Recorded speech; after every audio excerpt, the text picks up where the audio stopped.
What if in a tough or a toxic marriage or a relationship you were provoked many times? So bad that you end up ending your spouse's life. Would that be an accident or a murder?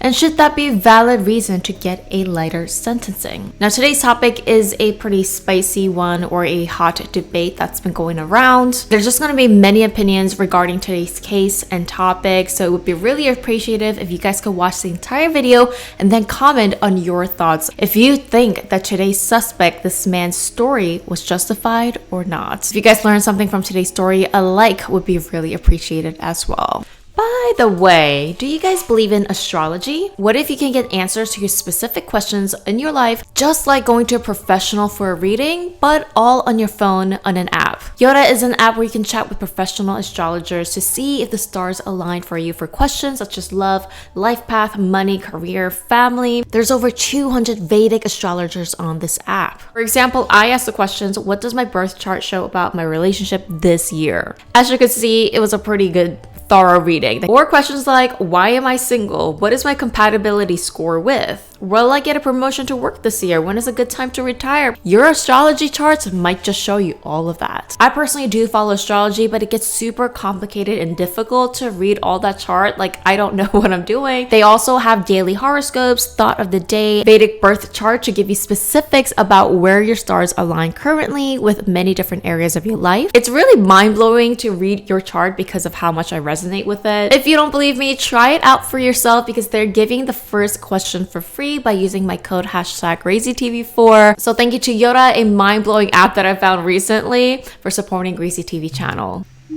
So there was an interracial couple back in 2004. The wife, her name was Miss Tay, and she was married to a man named Paul Dalton. Miss Tay was from South Korea and Paul was from the UK.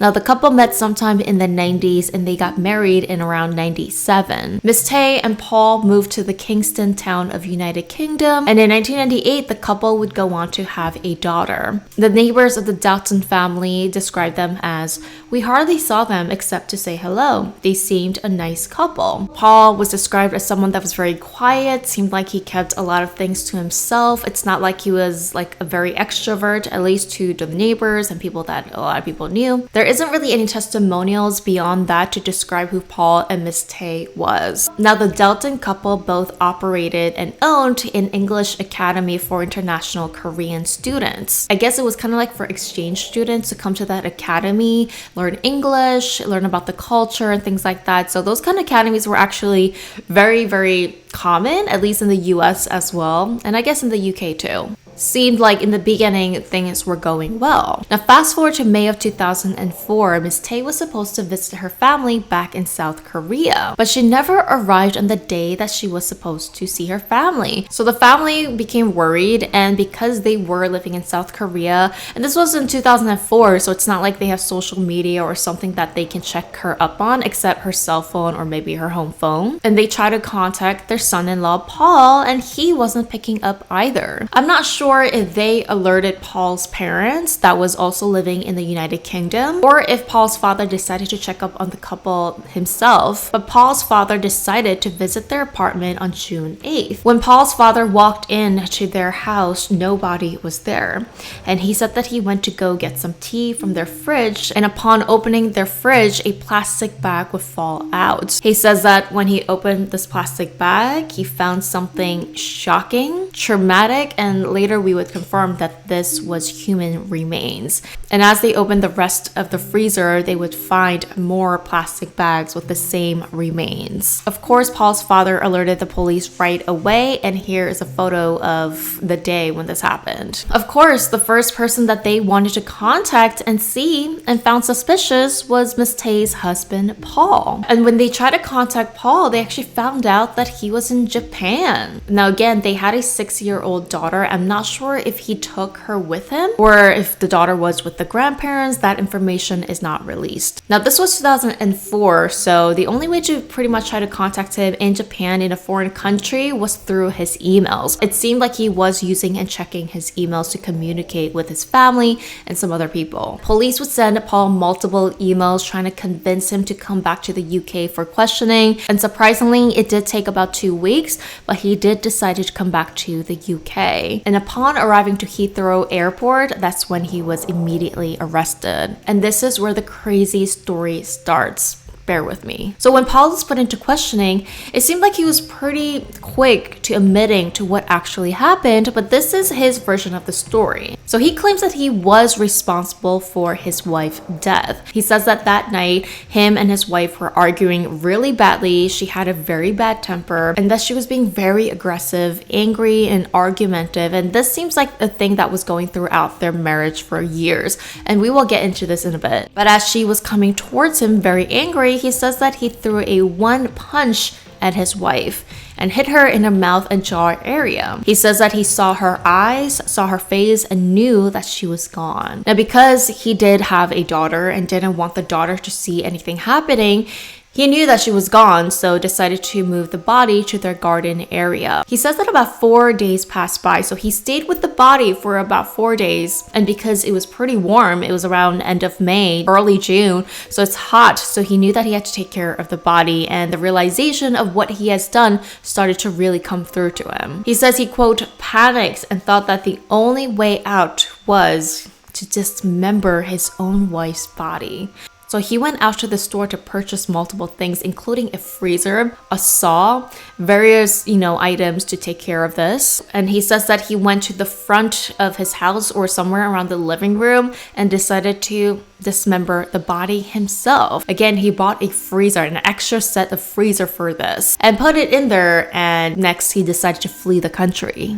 Up to here, it is pretty shocking, but he went into the reasons of why he had to do the things that he did and what led up to him ending his wife's life. Now, according to Paul, he says that from the beginning, he did not mean to actually end her life, that this one punch came from an extreme anger that he was holding on to for years and accidentally ended up ending his wife's life. Paul claimed that throughout their 7-year marriage that he was a victim, essentially. Paul claims that throughout their marriage of 7 years, he was under a very controlling wife. She was very, very mean to him, verbally and physically, sometimes abusive, and controlled the entire academy's money and did not allow him to have access to that. She would take all the money and make him work for long hours at the academy, even stating that once she took away his passport to stop him from getting away from her. Some more allegation of bullying him at work or being mean to him at work in front of other staff members. And through an article, it says, quote, years of torment and provocation. Paul says, quote, she always got what she wanted. I was scared of her. Everyone was scared of her. Miss Tay is not here to tell her side of the story. This is all Paul's allegations. Now, the day of this incident when he ended his wife's life, a big fight and argue happened. Now, according to Paul, his wife was demanding him to finish up a website for their academy. Now, Paul says that whenever his wife wanted something to be done, it had to be done. Otherwise, she would get very angry and again, throw those extreme temper tantrums. And again, because Paul didn't finish the website or do it in a way that she wanted to, she started to get very angry and started to again provoke him. During that last argument, Paul says that his wife taunted him with an affair. Quote, she was saying the most hurtful things. She said that she only married me for the visa. Now, whether she was having an affair or not is unfounded. That's according to Paul. Now, according to some friends from the articles that I found weeks prior, they did notice that the couple were having some big arguments about work and money situations, finances. So I guess the academy wasn't doing as well as they did in the beginning. So that did also put a strain on their relationship. That's when his anger that's been building up for the last couple years kind of started to explode. He also got very angry and decided to punch her, and it actually broke her neck. Quote, as she came forward, I just lashed at her. It just happened so quickly, I didn't intend to hit her. She was lying dead. She was not breathing. I looked into her face and she was gone. It was summer. It was very warm. There was a time limit. I had to do something. I moved her to the front room. I cut her up in the front room. I wouldn't say I took a great deal of care. It seemed totally insane looking back at it. I was really trying desperately to hide what I had done. My brain was on fire. He says that he was supposed to put these remains into the river. He didn't do that. He left it in his home and again fled the country. The autopsy reports also came out. Not sure how they done the autopsy, but in the papers it says that the cause of death was mainly aspiration of blood and compromise of airway. So the blood pretty much had stopped the airflow, and they believe that's how the ultimate cause of death happened. And according to the lawyers of Paul, they say that that is pretty consistent to his side of the story of what happened. Now the trials begin, and during the trial, Paul and his lawyers argued that he was under a controlling and a dominating relationship for years, and he snapped, meaning that she provoked him until, he blew up. Now, this was a very interesting charge, but he denied charges of murder. Murder is ending one's life with intent, but he did admit to manslaughter, which is the crime of killing a human being without malice aforethought or otherwise in circumstances not amounting to murder. There's also self-defenses, there's also accidental, killing, so there's different charges. He also admitted guilt to mishandling a corpse or preventing the burial charges. Paul's side also argued, well, if he did intend to pre-plan or to murder her, he could have used a weapon such as a knife or a gun, but he didn't. I mean, I don't know. This part would just, I was like, There's many cases where it's not pre-planned or they didn't use a weapon, but they did have malice intentions. I mean, who is to decide that? That's really depending on how you look at it. Also saying that if she didn't bleed to the blow, she could have lived. I mean, he could have called 911 and saved her life, but he didn't. Buying these things to dismember the body, his own wife's body, and put it into the freezer and fleeing the country. That's a pretty next level thing. Now to explain the handling of the body, Paul's defense says that the death of his wife left him in a shock and a crazy mental state, that he did that out of not being sane. Now, he does not have a history of mental illness. He also does not have a history of being arrested or any criminal charges prior to this. I mean, I think anyone would go insane and pretty crazy and blank-minded if you accidentally end someone's life, yes, but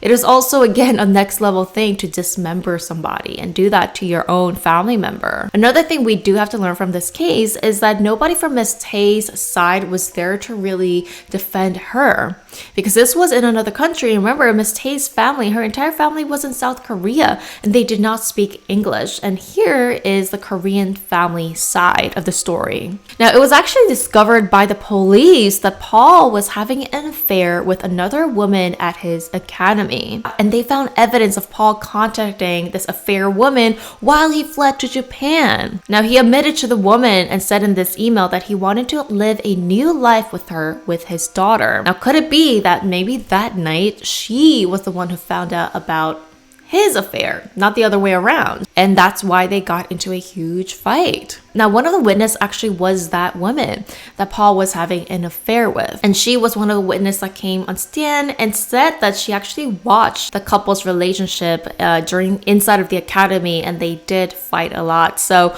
technically that kind of supported more of Paul's side and painted Miss Tay as this crazy, woman who did have a temper tantrum and possibly anger issues. According to Miss Tay's family, her sister and her mother, they claim that, well, Paul had the family's credit card and that he could have gone and bought whatever he wanted, and that their sister, Miss Tay, always saved money, didn't buy anything new or the same thing just to save money for their family. And some of the Korean community members that attended this trial, they claim that the defense really painted Miss Tay as this lady who was crazy about money. She had anger issues. She was dominating. She was using her husband as a slave, and that Paul was made to work long hours and, pretty much painting her as this lady who just wanted money. I'm not sure if this was back in 2004 because of the timing, but because Miss Tay's family was in South Korea, they had to come all the way there for the trials. I don't think they had a proper lawyer, English translation. So it seemed like they stayed in South Korea for the whole trial, which also I think the family could have really put more effort to come to the trials. But again, you know, when something shocking and something big like this happens and nobody really knows how to go about this. So I don't want to blame the family, but this could have contributed to the outcome of the case. And I guess the prosecutors or anyone in charge of this case never called the family. Apparently, in the letter to Paul to court, she wrote, "I understand my sister might have a temper, but you know she wouldn't have pushed you that far. I wish that for the sake of your daughter, you would not be in jail for long." Now, she claims that she was coming from more of that Korean culture side. I know that in Asian culture and Korean culture, you want to do everything for your children, for your legacy. So they were coming from that Korean, Asian heart saying, well, instead of staying in jail for life for 50 years, maybe writing this letter will give him 40 years so that he could at least meet his daughter at some point. That's kind of like where they were coming from. But apparently, obviously, the jurors, the judges took this letter and was like, oh, even the family knew that Miss Tae had a temper and that they don't want him in jail. And apparently, the UK police came all the way to South Korea to show condolences to Miss Tae's family. And Miss Tae's mother expressed empathy, saying, you know, for the sake of the daughter, will he be in prison for long? Like, they would have these kind of like very heartwarming conversations, yeah, at the moment, but they didn't know that this was going to be used for court as evidence, as that the family didn't want punishment. The police, whoever was in charge of this case, actually really did believe Paul. And I think the Korean family side, showing empathy, actually went against what they wanted to happen to Paul. Because there was nobody on Miss Tae's side, I mean, there was no going back and forth in this arguments. So this trial only lasted for 2 weeks. Usually these trials last years or at least a couple months. Now, Paul was ultimately found not guilty for murder, but for only manslaughter. So he received 2 years for manslaughter and 3 years for preventing the burial. So they did accept the story that he was being mistreated by his wife. The judge did tell Mr. Dalton that he had committed a very serious, horrific offense. He said, "You lashed out at your wife in the course of an argument, and in my judgment, after no little taunting on her part. The blow was spontaneous. You did not intend to kill her, but it was a hefty blow of sufficient force to fracture her jaw in 2 places." So the Korean community thought that, is this racism? Was it favoritism? You know, this was back in 2004.